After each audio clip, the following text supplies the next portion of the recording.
Sometimes the crisis that the alcoholic goes through, does not really come because he carries on functioning as a normal person. And we have to sometimes create the crisis, and we call this process intervention, where family members and friends and experts in the field of alcoholism come and create that crisis for the person to help him stop.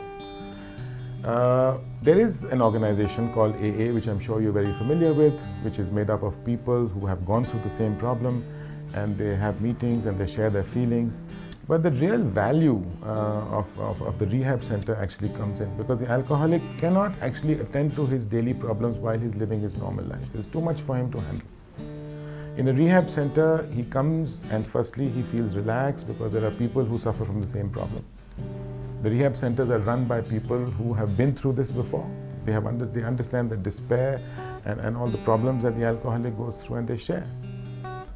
Roar is one of the finest facilities that I've seen in a long, long time.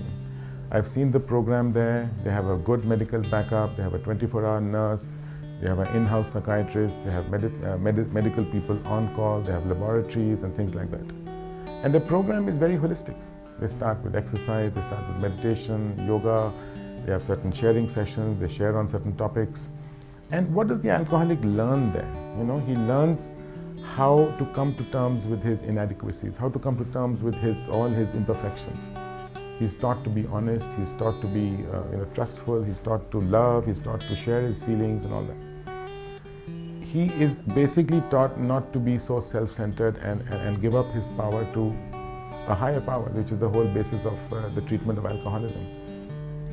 This higher power concept is interesting to me because if you think that alcohol is a disease that is transmitted through genes, who actually made these genes? God did. And then why not ask God for him?